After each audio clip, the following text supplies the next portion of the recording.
Hello guys, मेरा नाम है आदित्य पांडे और आज के इस वीडियो में हम लोग देखने वाले हैं class 8 NCERT SST history book का chapter 9 making national movement 1870 to 1947 का पार्ट 2 है। ये पार्ट 1 में हम लोग ने द मेकिंग ऑफ नेशन का पार्ट में भी थोड़ा पार्ट कवर कर दिया था। नेशन इन द मेकिंग का पार्ट यहाँ तक हम लोग ने कवर किया था।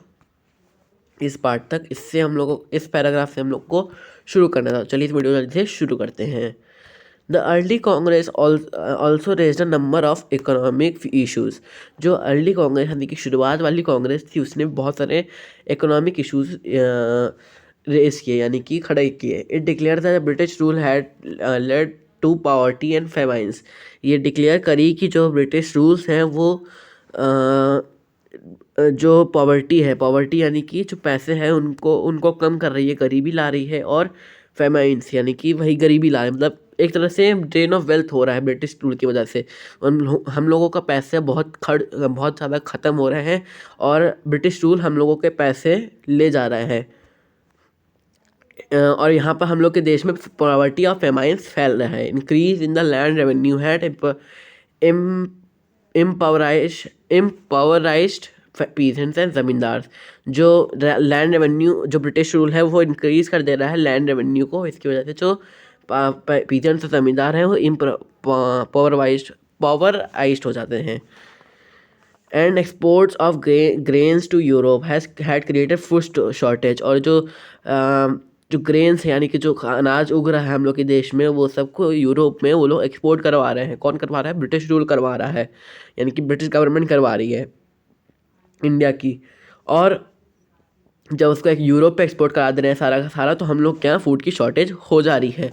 Congress demanded the reduction of revenue cut in the military expenditure. जो कांग्रेस है उसने ये भी डिमांड किया कि जो रेवेन्यू लेते हैं उसमें से थोड़ा सा रिडक्शन होना चाहिए, cut in the military expenditure. और जो मिलिट्री एक्सपेंडिचर है उसमें से भी कट कर देना चाहिए कुछ।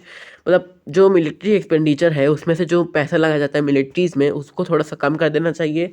And more funds for irrigation, यानी कि जो गवर्नमेंट है जितना पैसा मिलिट्री एक्सपेंडिचर में से लगा, मिलिट्री एक्सपेंडिचर मतलब जो मिलिट्री है, मतलब हम लोग की जो आर्मी है उस पर जो पैसा लग रहा है उसको हटा के उसमें थोड़ा कम कर देना चाहिए, उस पर थोड़ा कम पैसा लगाना चाहिए। लेकिन बल्कि इरिगेशन में यानी कि खाने के अनाज को उगाने में थोड़ा ज़्यादा पैसा लगाना चाहिए। मतलब जो पैसा मिलिट्री एक्सपेंडिचर में लग रहा है उसमें से थोड़ा कट ऑफ कर देना चाहिए उस पैसे में। It pass many resolution on the salt tax. ये जो है बहुत सारे रेजोल्यूशंस पास किए सॉल्ट टैक्स पे भी, यानी कि जो सॉल्ट था, नमक था, उस पर भी नमक खरीदने में टैक्स लगता था, उस पर भी बहुत सारे रेजोल्यूशन पास किए गए। Treatment of Indian labours abroad and the suffering of forest developers. Treatment of Indian labours abroad, इस चीज़ का भी ख्याल रखना चाहिए कि जो इंडियन लेबर्स हैं जो बाहर से ट्रेवल करके आते हैं उनका भी मतलब ध्यान होना चाहिए, ट्रीटमेंट होना चाहिए। और या उसका भी ट्रीटमेंट होना चाहिए किसका? फॉरेस्ट डेवलपर्स का, यानी कि जो फॉरेस्ट में रहते हैं उनको भी देखना चाहिए सही से। मतलब उनका भी जैसे ऐसा नहीं हो कि हाँ हम लोग मेन सिटी का ही हो रहा है, जो फॉरेस्ट में रह रहे हैं उनका मतलब उनके साथ गलत चीज़ें हो रही हैं, गलत चीज़ें हो रही हैं, उनका साथ अन्याय हो रहा है। ऐसा नहीं करना चाहिए, हर जगह मतलब एक बराबर रहना चाहिए। सो ये भी कांग्रेस के लीडर्स या फिर जो ऑर्गेनाइजेशन है उन्होंने ये बोला। All this show that despite being body of the educated elite, the Congress did not talk only on behalf of professionals group, zamindars और इंडस्ट्रियल्स। ये सब क्या दिखाता है कि एक एजुकेटेड एलाइट होने के बाद भी जो कांग्रेस होती है वो किसी भी प्रोफेशनल ग्रुप के ही ऊपर नहीं बात करती है, वो ज़मींदार और इंडस्ट्रियलिस्ट का भी बारे में सोचती है। मतलब ये जो बातें बोल रही है कि हाँ फॉरेस्ट डेवलपर्स के बारे में सोचना चाहिए, लेबर्स के बारे में सोचना चाहिए, इंडियन लेबर्स के बारे में, इन सब के बारे में सोचना चाहिए। तो इसको ये दर्शाती है कि कांग्रेस के बारे में, हाँ जो कांग्रेस के लीडर्स हैं, एजुकेटेड लीडर्स हैं, वो ये भी सोचते हैं जो ज़मींदार और इंडस्ट्रियलिस्ट हैं इनके बारे में भी सोचते हैं। यानी कि जो कांग्रेस के लीडर्स हैं वो ज़मींदार और इंडस्ट्रियलिस्ट के बारे में भी सोचते हैं। ऐसा नहीं है कि सिर्फ कांग्रेस के लीडर्स प्रोफेशनल ग्रुप्स यानी कि जो बड़े बड़े ग्रुप्स हैं उनके बारे में ही सोच रहे हैं, नहीं, ज़मींदार और इंडस्ट्रियलिस्ट के बारे में भी सोच रहे हैं। The moderate leaders wanted to develop public awareness about the unjust nature of the British rule.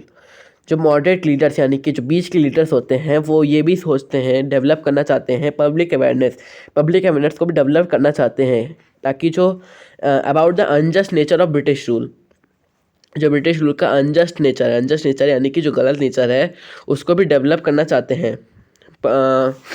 Public उसके बारे में पब्लिक को बताना चाहते हैं, उनके बीच में अवेयरनेस पैदा करना चाहते हैं पब्लिक के बीच में, जो ब्रिटिश का अनजस्ट रूल है उसको अनजस्ट नेचर है। They publish newspaper wrote articles and showed how British rule was leading to the economic ruin of the country. अब लोगों को तो थोड़ी पता चल रहा है कि हाँ उनकी जो वेल्थ है उसको वो ड्रेन हो रही है, उनकी जो वेल्थ है वो ब्रिटिश की वजह से जा रही है, वो हम लोग की जो इकोनॉमिक है स्टेटस है वो रीन हो रहा है, ख़राब हो जा रहा है ब्रिटिश रूल की वजह से।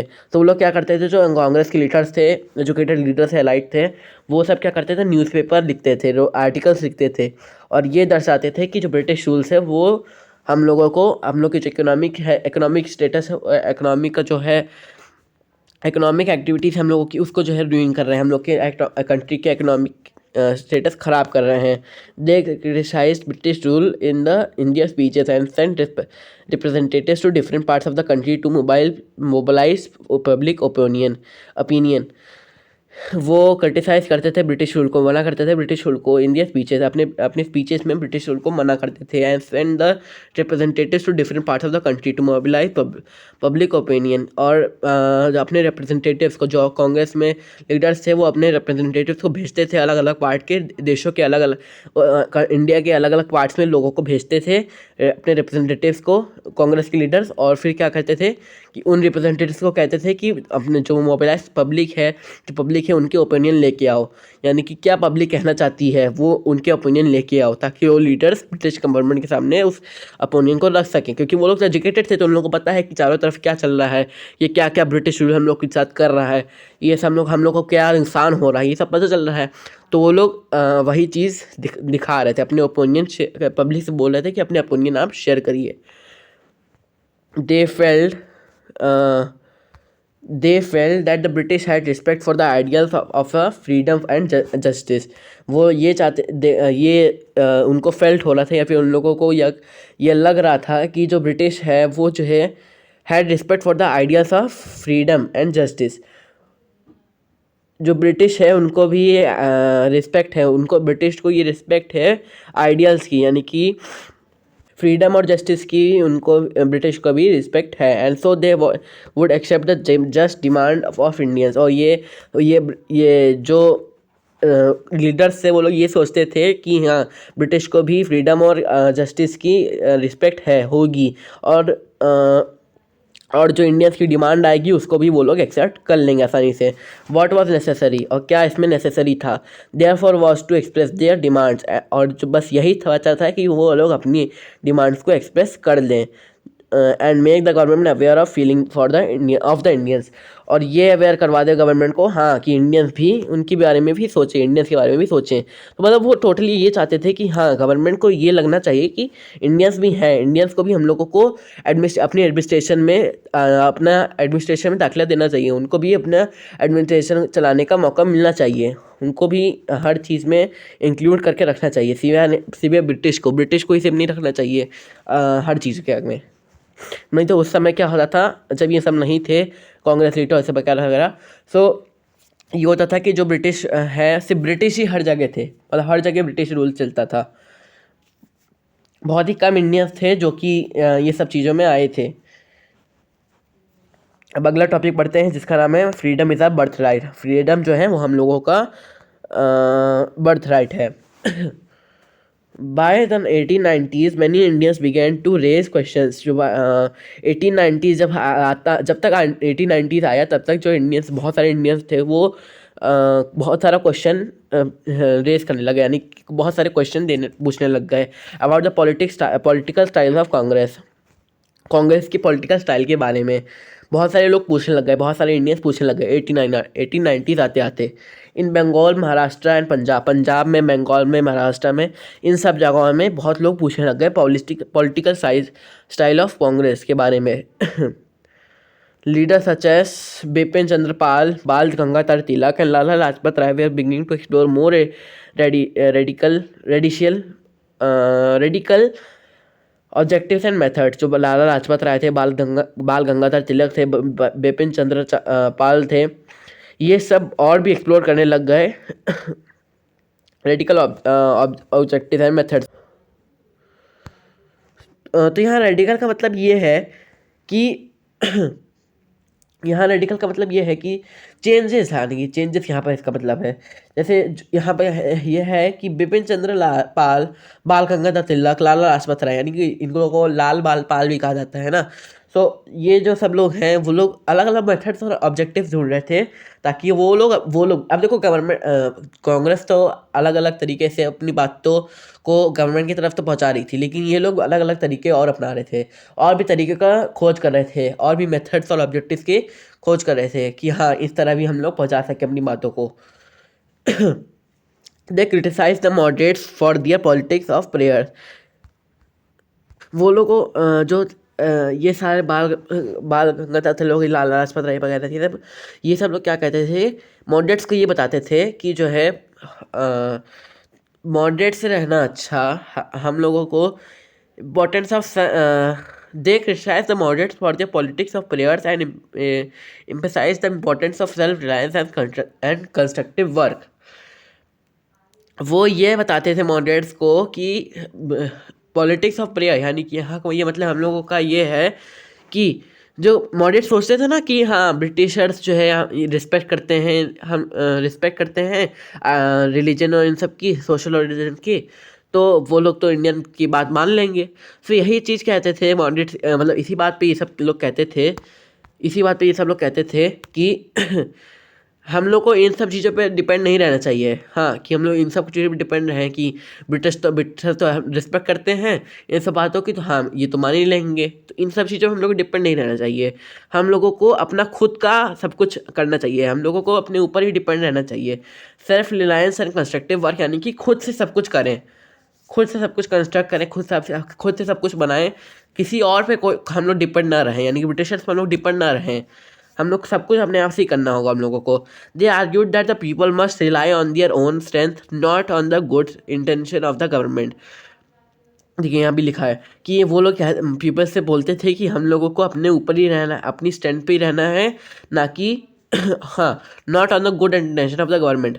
लेकिन हम लोगों को गवर्नमेंट की गुड इंटेंशन पे नहीं रहना है, हम लोगों को गवर्नमेंट के ऊपर डिपेंड नहीं रहना है कि हाँ गवर्नमेंट हाँ गुड है, मतलब अच्छी बातें कर रही है, यानी कि अच्छी गवर्नमेंट है, तो हम लोग ये बात मान ही लेगी, इस पर हम लोग को डिपेंड नहीं रहना है।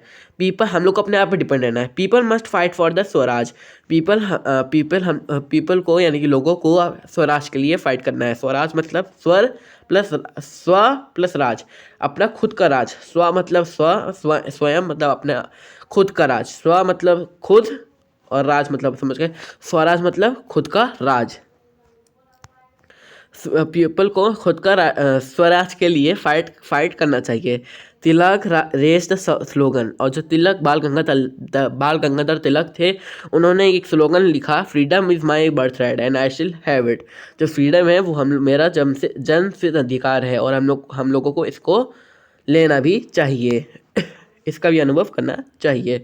इन 1905 वायसरॉय कर्जन पार्टीशन बंगाल, जो 1905 में जो वायसरॉय कर्जन जो वायसरॉय थे ब्रिटिश के, उन्होंने बंगाल को पार्टीशन कर दिया, बंगाल का पार्टीशन कर दिया, उसको बांट दिया। At the time Bengal was the biggest province of the British India and the included Bihar and parts of Orissa. उस समय 1905 से पहले जो बंगाल था वो बहुत ही बड़ा प्रोविंस था ब्रिटिश इंडिया के लिए। जो ब्रिटिश इंडिया थी उसके लिए सबसे बड़ा प्रोविंस, यानी कि जगह थी, प्लेस थी। जैसे अभी के लिए हिसाब से राजस्थान सबसे बड़ा है ना, उस समय के हिसाब से बंगाल सबसे बड़ा था।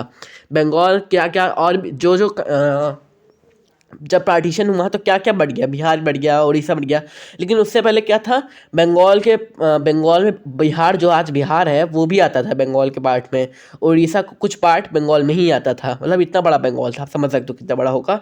उड़ीसा को कुछ पार्ट है, बिहार हो गया, बिहार उड़ीसा को कुछ पार्ट, सारे ये सब चीज़ें बंगाल में के अंदर ही आती थी। The British argued for dividing Bengal for reasons of administration convenience, ठीक है।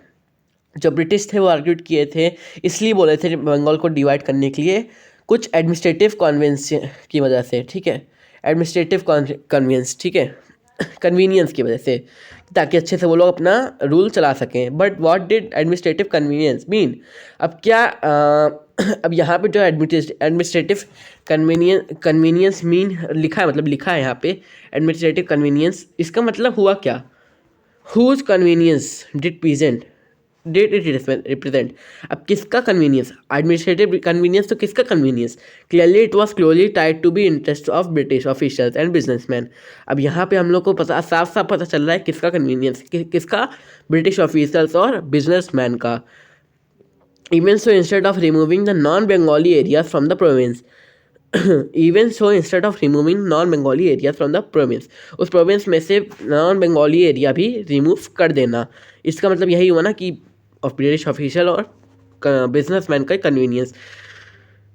The government separates East Bengal and merged it with the Assam, जो ईस्ट बंगाल था उसको सेपरेट कर दिया, ठीक है, और किसके साथ मर्ज कर दिया, किसके साथ मिला दिया, असम के साथ। जो बंगाल था, सपोज ये बंगाल है इसका जो ईस्ट पार्ट है उसको हटा दिया और असम के साथ मिक्स कर दिया।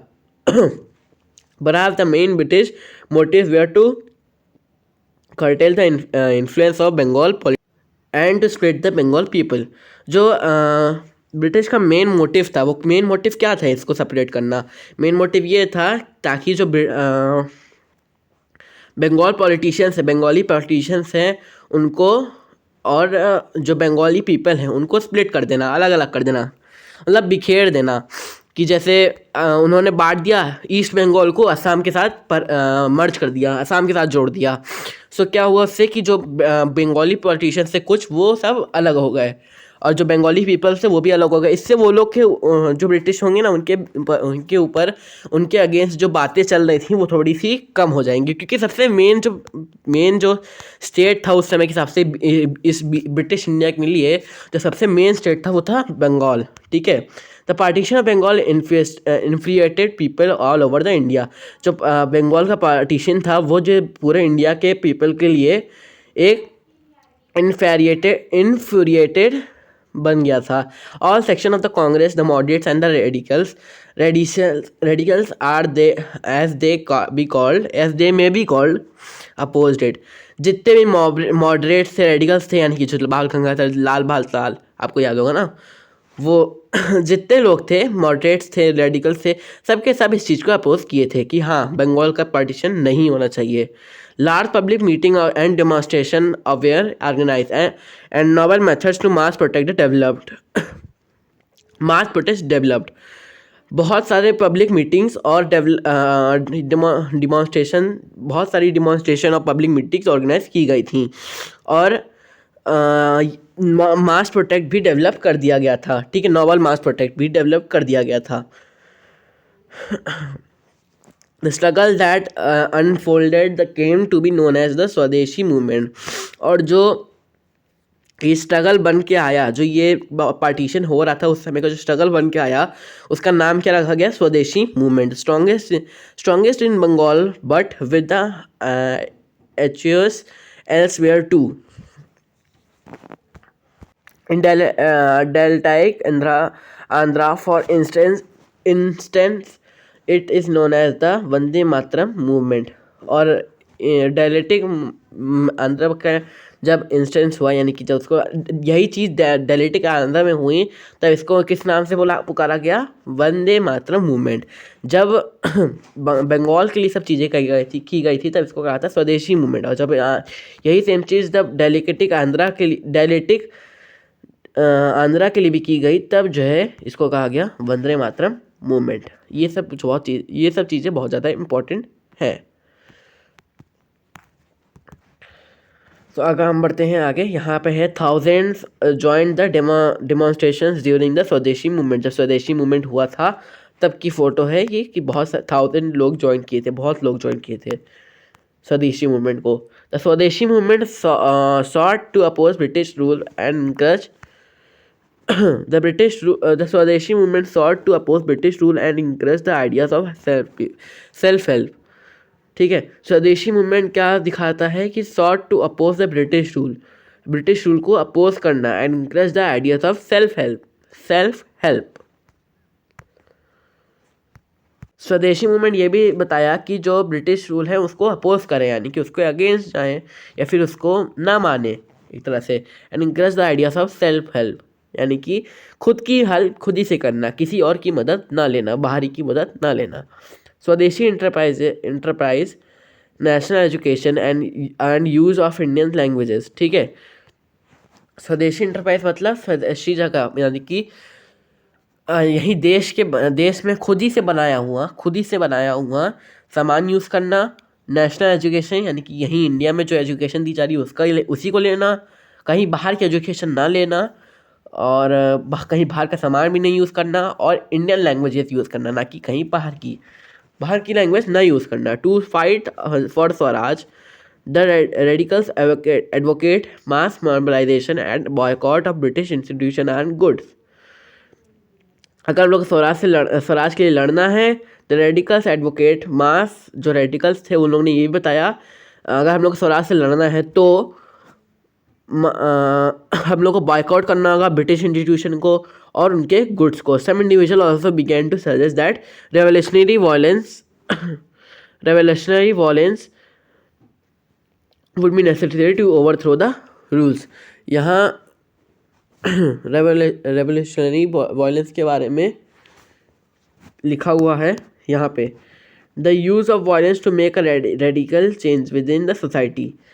जो वायलेंस यूज़ की जा सकती है रेडिकल चेंजेस के लिए, make a radical change within the society के अंदर जो रेडिकल चेंजेस लाए जाते हैं, जो चेंजेस लाए जाते हैं,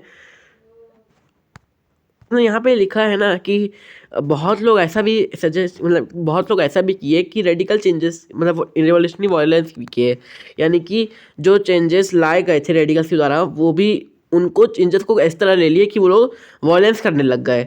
ठीक है, समझ रहे हो। The opening decades of the 20th century were marked by the developments and as well. जो ओपनिंग डेकेड्स थी, जो स्टार्टिंग के 10 साल थे 20th सेंचुरी के, वो जो है marked by other developments as well, और भी डेवलपमेंट्स के द्वारा मार्क किए गए थे, यानी कि और भी डेवलपमेंट्स हुई थी। A group of Muslim landlords and Nawab form the all Indian Muslim league और डेका इन 1906 में एक मुस्लिम लैंडलॉर्ड और नवाब मिलकर बनाए थे ऑल इंडिया मुस्लिम लीग एट डेका में एक ऑल इंडिया मुस्लिम लीग बनी थी। किस समय बनी थी? 1906 में। कब बनी थी आपको याद रखना होगा। The league supported the partition of Bengal. जो ये लीग थी वो क्या सपोर्ट करती थी? Partition of Bengal. It desired separate electorates for Muslims. ये जो सेपरेट था, यानी कि जो सेपरेशन थी, क्या सपोर्ट करती थी या फिर क्या अपने पास रखती थी? मतलब क्या हुआ था सेपरेशन से? इलेक्टोरेट्स फॉर मुस्लिम्स के लिए इलेक्टोरेट्स। यहाँ पर आप सोच रहे हो इलेक्टोरेट्स मतलब होता है क्या? इलेक्टोरेट्स मतलब वो होता है जो पीपल वोट कर सकते हैं, ठीक है, उनको वोट का राइट मिलना चाहिए। It desired separate electorate for Muslim. हम लोग को ये भी डिसाइड करता था कि जो मुस्लिम्स हैं उनके अलग से वोटिंग होनी चाहिए। Demand considered by the government in 1909। मतलब ऐसी डिमांड गवर्नमेंट को की गई थी 1909 में। Some seats in the councils were now reserved. अब काउंसिल्स, यानी कि काउंसिल्स का मतलब क्या होता है? एन अपॉइंटेड और elected body of people with an administrative advisory और रिप्रेजेंटेटिव फंक्शन। एक ऐसा अपॉइंटेड इलेक्टेड बॉडी पीपल का, यानी कि लोगों का, with administrative advisory of representative function कैसा होना चाहिए, इसके बारे में जो एडवाइस करता रहे, ठीक है, काउंसलर हो जो एक तरह से। बताता हो। Some seats in the councils were now reserved, अब जो for Muslims who were be elected by the Muslim voters. अब मुस्लिम वोटर्स के लिए मुस्लिम वोटर्स के द्वारा जो मुस्लिम्स इलेक्ट किए जाएंगे, जैसे जो मुस्लिम के लोग जो वोट करेंगे, मुस्लिम वोटर्स जो होंगे, जब वो लोग वोट करेंगे तब जो मुस्लिम होंगे वो उनके लिए कुछ सीट्स रिजर्व रहेंगी काउंसिल्स में। मतलब मुस्लिम वोटर्स जो मुस्लिम्स को वोट करेंगे वो उन लोगों के लिए, मतलब एक तरह से मुस्लिम्स के लिए पहले से काउंसिल में सीट रिजर्व रहेंगी, ठीक है। This tempted politician to gather a following by a distribution favour to their own religious group. ये पॉलिटिशियंस को अटेम्प्ट किया कि ताकि वो लोग गैदर कर सके following by distribution favour to their own religion groups, ठीक है, ताकि वो लोग अपने रिलीजन के लिए भी, रिलीजियस ग्रुप के लिए डिसीजंस ले सके, ठीक है। ऐसा टाइप का कुछ है यहाँ पे। अब यहाँ पे एक पिक्चर दिखी है, figure 5, Lala Lajpat Rai, nationalist from Punjab. Lala Lajpat के बारे में लिखा, nationalist from Punjab, he was one of the leading members of radical group which was critical of the politics of the petition. He was also an active member of Arya Samaj के एक active member थे, पंजाब से belong करते थे, पंजाब की nationalist थे, ठीक है। हम लोग यहाँ से शुरू करते हैं। Mean while the Congress split in 1907, the moderates way opposed to use the boycott. They felt that it involved the use of force. Mean while यानी कि जब तक ये सब चीज़ें हो रही थी जब तक ये सारी चीज़ें हो रही थी तब तक जो कांग्रेस थे वो स्प्लिट इन 1907, जो कांग्रेस थी वो 1907 में स्प्लिट हो गई, अलग अलग हो गई, बढ़ गई। The moderates were oppose to use of boycott. जो मॉडरेट्स थे were oppose to use the boycott, वो लोग जो मॉडरेट्स थे यानी कि मीडियम लोग थे, मीडियम वाले जो साइड में कांग्रेस के थे, कांग्रेस के जो मॉडरेट्स थे वो अपोज करते थे boycott, to use the boycott, यानी कि वो बॉयकॉट नहीं करना चाहते थे ब्रिटिश के सामान को, ठीक है, वो मना कर देते थे सब चीज़ों के लिए। दे फेल्ट दैट, कहते थे कि ये सब चीज़ें ना करो। They felt that it involve the use of force, ये लोग ये सोचते थे कि हाँ ये सब जो चीज़ें हम लोग अगर कर देंगे तो ये एक फोर्स, मतलब फोर्स जैसा ही होगा, ठीक है, फोर्स इसमें हम लोग को इन्वॉल्व होगा। After the split the Congress came to be dominated by the moderates with Tilak's followers functioning from outside। जब जो है स्प्लिट हो गई तब जो कांग्रेस थी वो डोमिनेट की जाने लग गई मॉडरेट्स के द्वारा, with Tilak's follower functioning from outside. जो तिलक के फॉलोवर्स थे बाहर से आके फंक्शन करते थे, मतलब एक तरह से मैं बताता हूँ आपको एक सेकंड। तो इसका मतलब यहाँ पे है कि ना, जब जो कांग्रेस स्प्लिट हो गई, बढ़ गई, तब जो है जो कांग्रेस थी वो किस नाम से चलने लग गई, मॉडरेट्स के नाम से चलने लग गई। और साथ ही में बाहर की तरफ से जो तिलक के फॉलोवर्स थे, बाल गंगाधर तिलक के जो फॉलोवर्स थे वो भी बाहर से उनको सपोर्ट कर रहे थे। द टू ग्रुप्स रियूनाइटेड इन दिसंबर 1915। ये दो ग्रुप्स थे जो कि रिन्यूएट किए गए दिसंबर 1915 में। The next year the Congress and the Muslim League signed the historic Lucknow pact and decided to work together for representative government in the country. अगले साल जो कांग्रेस थी और जो मुस्लिम लीग थी, यानी जो बनाई थी ना मुस्लिम लीग, एक बनी थी, decided to sign the historic Lucknow pact. जो हिस्टोरिक लखनऊ पैक्ट था उसको उन्होंने साइन किया और फिर ये डिसाइड किया कि वो दोनों एक साथ वर्क करेंगे, representative government in the country, और एक गवर्नमेंट के रिप्रेजेंटेटिव है, एज अ गवर्नमेंट रिप्रेजेंटेटिव वो लोग एक साथ वर्क करेंगे अब से कंट्री के लिए, ठीक है। कौन कौन वर्क करेंगे, जो कांग्रेस थी और मुस्लिम लीग थी, ठीक है, ये दोनों एक साथ। अब इतना part the growth of mass nationalism से हम लोग अगले वीडियो में कवर करेंगे।